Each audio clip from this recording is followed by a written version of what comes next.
ओम श्री गणेशाय नमः। श्रीमद् भगवद गीता 9वां अध्याय। इस अध्याय में भगवान श्री कृष्ण ने ब्रह्म विद्या योग शास्त्र नामक अध्याय में राज विद्या और राजगुह्य योग नामक चीजों का वर्णन किया है। आइए पाठ प्रारंभ करते हैं। श्री भगवान उवाच इदं तु ते गुह्यतमं प्रवक्ष्याम्यहम् अनुसूयसे ज्ञानं विज्ञान सहितं यज्ञात्वा मोक्षसे शुभात्। श्री भगवान बोले, तुझ दोष दृष्टि रहित भक्त के लिए इस परम गोपनीय विज्ञान सहित ज्ञान को पुनः भलीभांति कहूंगा, जिसको जानकर तू दुख रूप संसार से मुक्त हो जाएगा। राजविद्या राजगुह्यं पवित्रम् इदम् उत्तमम् प्रत्यक्षावगमम् धर्म्यम् सुसुखम् कर्तव्यम् अव्ययम्। यह विज्ञान सहित ज्ञान सब विद्याओं का राजा, सब गोपनीयों का राजा, अति पवित्र, अति उत्तम, प्रत्यक्ष फल वाला, धर्मयुक्त, शासन करने में बड़ा सुगम और अविनाशी है। अश्रयद्धाना पुरुषः धर्मस्यास्य परन्तप अप्राप्यम माम निवर्तन्ते मृत्यु संसार वर्मणि। हे परंतप, इस उपयुक्त धर्म में श्रद्धा रहित पुरुष मुझको न प्राप्त होकर मृत्यु रूप संसार चक्र में भ्रमण करते रहते हैं। मया तत्मिदं सर्वं जगदव्यक्त मूर्तिना मत स्थाने सर्वभूतानि न चाहं ते स्वस्थिताः। मुझ निराकार परमात्मा से यह सब जगत जल से बर्फ के सदृश परिपूर्ण है और सब भूत मेरे अंतर्गत संकल्प के आधार स्थित हैं, किंतु वास्तव में मैं उनमें स्थित नहीं हूँ। न च मत्स्थानी भूतानि पश्य मे योगमहेश्वरम् भूतभृन्न न च भूतस्थो ममात्मा भूत भावना।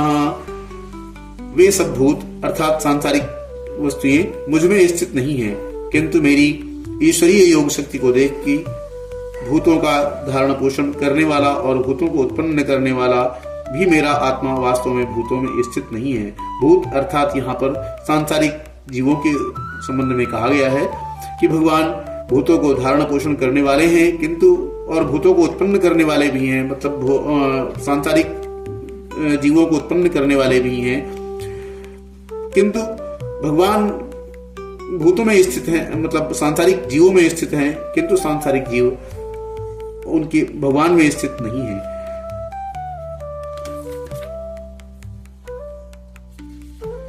यथाकाश स्थितो नित्यं वायुः सर्वत्र गो महान् तथा सर्वाणि भूतानि मत स्थानेत्युपधारय। जैसे आकाश से उत्पन्न सर्वत्र विचरने वाले महान वायु सदा आकाश में ही स्थित हैं, वैसे ही मेरे संकल्प द्वारा उत्पन्न होने से संपूर्ण सांसारिक जीव मुझ में स्थित हैं, ऐसा जान। हे अर्जुन, सर्वभूतानि कौन्तेय प्रकृतिं यान्ति मामिकाम् कल्पक्षये पुनस्तानि कल्पादौ विसृजाम्यहम्। हे अर्जुन, कल्पों के अंत में सब भौतिक जीव मेरी प्रकृति को प्राप्त होते हैं, अर्थात प्रकृति में लीन होते हैं, और कल्पों के आदि में उनको मैं फिर रचता हूँ। प्रकृतिं स्वामस्तभ्य विसृजामि पुनः पुनः भूतग्राममिमं कृतस्नं वशं प्रकृतेर्वशात्। अपनी प्रकृति को अंगीकार करके स्वभाव के बल से परतंत्र हुए संपूर्ण प्राणी समुदाय को बार बार उनके कर्मों के अनुसार रचता हूँ। न च मां तानि कर्माणि निबध्यन्ति धनंजय उदासीनम् असक्तं तेषु कर्मसु। हे अर्जुन, उन कर्मों में आसक्ति रहित और उदासीन के सदृश स्थित मुझ परमात्मा को वे कर्म नहीं बांधते। मयाध्यक्षेण प्रकृतिः सूयते सचराचरम् हेतुनानेन कौन्तेय जगद्विपरिवर्तते। हे अर्जुन, मुझ अधिष्ठाता के सकाश से प्रकृति चराचर सहित सर्व जगत को रचती है, और इस हेतु से ही यह संसार चक्र घूम रहा है। अवजानन्ति मां मूढ़ा मानुषीं तनुमाश्रितम् परम भावम् अजानन्तो मम भूतमहेश्वरम् मेरे परम भाव को न जानने वाले मूढ़ लोग मनुष्य का शरीर धारण करने वाले मुझ संपूर्ण भूतों के महान ईश्वर को तुच्छ समझते हैं, अर्थात अपनी योग माया से संसार के उद्धार के लिए मनुष्य रूप में विचरते हुए मुझ परमेश्वर को साधारण मनुष्य मानते हैं। मोघासा मोघ कर्माणो मोघ ज्ञाना विचेतसः राक्षसीम आसुरीम चैव प्रकृतिम मोहिनीम श्रिताः। वे व्यर्थ आशा, व्यर्थ कर्म और व्यर्थ ज्ञान वाले विक्षिप्त चित्त अज्ञानी जन राक्षसी, आसुरी और मोहिनी प्रकृति को ही धारण किए रहते हैं। महात्मानस्तु माम पार्थ देवीं प्रकृतिम आश्रिताः भजन्ते अनन्य मनसो ज्ञात्वा भूतादिम अव्ययम्। परंतु हे कुंती पुत्र, दैवी प्रकृति के आश्रित महात्मा जन मुझको सब भूतों का सनातन कारण और नाश रहित अक्षर स्वरूप जानकर अनन्य मन से युक्त होकर निरंतर भजते हैं। सततम कीर्तयन्तो माम यत्तन्तश्च दृढव्रताः नमस्तश्चन्त माम भक्त्या नित्ययुक्ता उपासते। वे दृढ़ निश्चय वाले भक्त जन निरंतर मेरे नाम और गुणों का कीर्तन करते हुए तथा मेरी प्राप्ति के लिए यत्न करते हुए और मुझको बार बार प्रणाम करते हुए सदा मेरे ध्यान में युक्त होकर अनन्य प्रेम से मेरी उपासना करते हैं। ज्ञान यज्ञेन चाप्ये अनन्ये यजन्तो माम उपासते एकत्वेन पृथक्त्वेन बहुधा विश्वतो मुखम। दूसरे ज्ञान योगी मुझ निर्गुण निराकार ब्रह्म का ज्ञान यज्ञ के द्वारा अभिन्न भाव से पूजन करते हुए भी मेरी उपासना करते हैं, और दूसरे मनुष्य बहुत प्रकार से स्थित मुझ विराट स्वरूप परमेश्वर की पृथक भाव से उपासना करते हैं। अहम कृतुरहम यज्ञः स्वधाम औषधम मंत्रो अहम मेवाज्यम अहम अग्निमहम हुतम। क्रतु मैं हूँ, यज्ञ मैं हूँ, स्वधा मैं हूँ, औषधि मैं हूँ, मंत्र मैं हूँ, घृत मैं हूँ, अग्नि मैं हूँ और हवन रूप क्रिया भी मैं ही हूँ। पितामहस्य जगतो माता धाता पितामह वेद्यं पवित्रम ओंकारम ऋक् साम यजुरेव च। इस संपूर्ण जगत का धाता अर्थात धारण करने वाला एवं कर्मों के फल को देने वाला पिता, माता, पितामह, जानने योग्य पवित्र ओंकार तथा ऋग्वेद, सामवेद और यजुर्वेद भी मैं ही हूँ। गतिर्भर्ता प्रभु साक्षी निवासः शरणं सुहृत् प्रभुः प्रलयः स्थानं निधानं बीजं भव्यम्।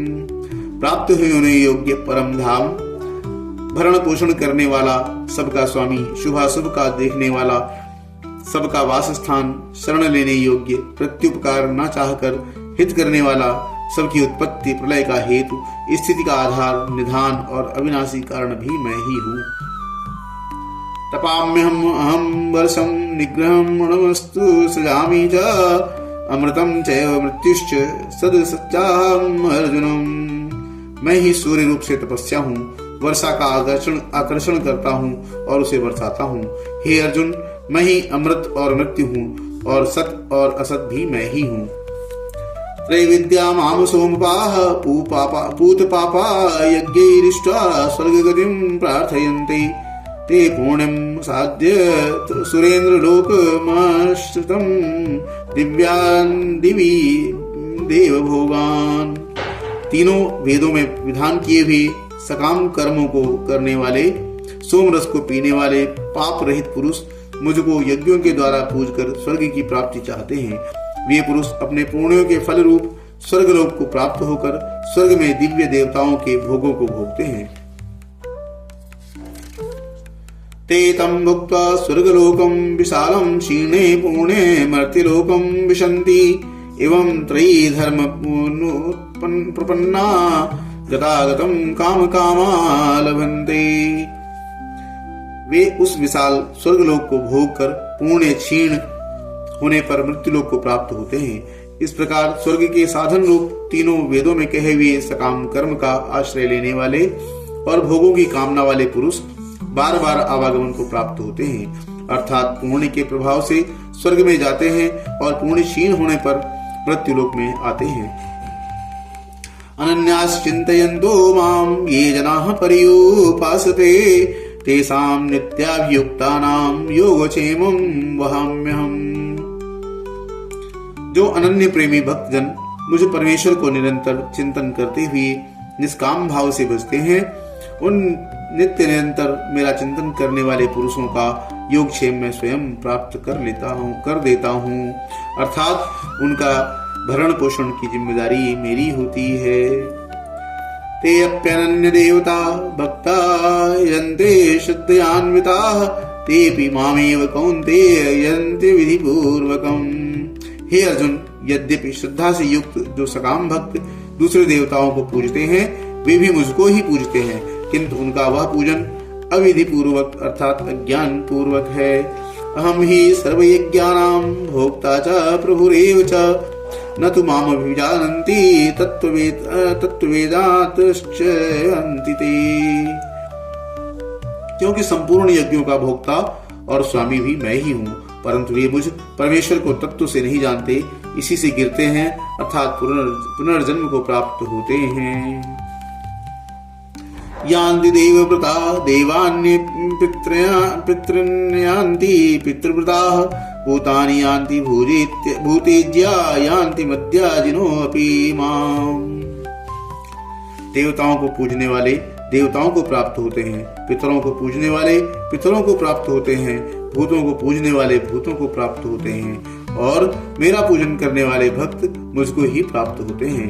इसीलिए मेरे भक्तों का पुनर्जन्म नहीं होता। पत्रम पुष्पम फलम तोयम यो मे भक्त्या प्रयक्षति तदहम भक्त्युपहर्षणामि प्रयतात्मनः। जो कोई भक्त मेरे लिए प्रेम से पत्र पुष्प फल जल आदि अर्पण करता है, उस शुद्ध बुद्धि निष्काम प्रेमी भक्त का प्रेम पूर्वक अर्पण किया हुआ वह पत्र पुष्प आदि में सगुण रूप से प्रकट होकर प्रीत सहित खाता हूँ। यत् करोसि यदश्नासि यज्जुषोसि ददासि यत् तत्पश्यसि कौन्तेय तत्कुरुष्व मदर्पणम्। हे अर्जुन, तू जो कर्म करता है, जो खाता है, जो हवन करता है, जो दान देता है और जो तप करता है, वह सब मेरे अर्पण कर।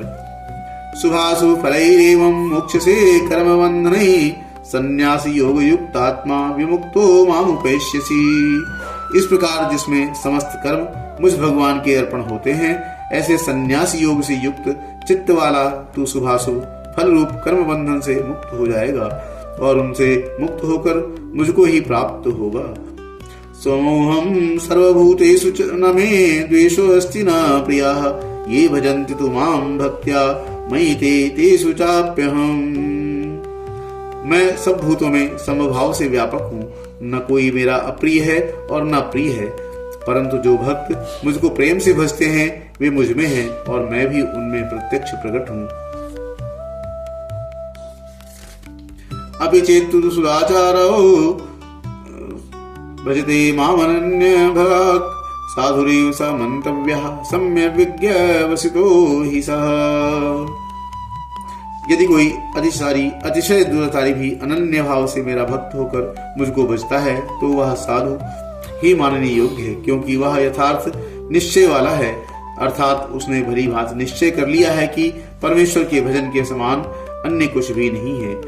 क्षिप्रम भवति धर्मात्मा शश्वच्छन्दी निगच्छति कौन्ते प्रतिजानी है न मे भक्तः प्रणश्यति।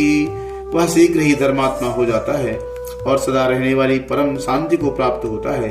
हे अर्जुन, तू निश्चय पूर्वक सत्य जान कि मेरा भक्त नष्ट नहीं होता। माम ही पार्थ व्यपाश्रित्य ते अपि इषु पापयोनयः स्त्रियो वैश्यास्तथा शूद्रास्तेऽपि यान्ति परां गतिम्। हे अर्जुन, स्त्री वैश्य शूद्र तथा पापी योनि चांडाल आदि जो कोई भी हो, वे ही मेरे शरण होकर परम गति को प्राप्त होते हैं। किम पुनर्ब्राह्मणा पुण्या भक्ता राजर्षयस्तथा अनित्यम अशुभम लोकम इमं प्राप्य भजस्व माम्। फिर इसमें कहना ही क्या है, जो पुण्यशील ब्राह्मण तथा राजर्षि भक्तजन मेरी शरण होकर परम गति को प्राप्त होते हैं, इसलिए तू सुख रहित और क्षणभंगुर इस मनुष्य शरीर को प्राप्त होकर निरंतर मेरा ही भजन कर। मन्मनाभ मद्भक्तो मद्याजी मां नमस्कुरु मामेश वैश्वसी युक्त मत्परायणः।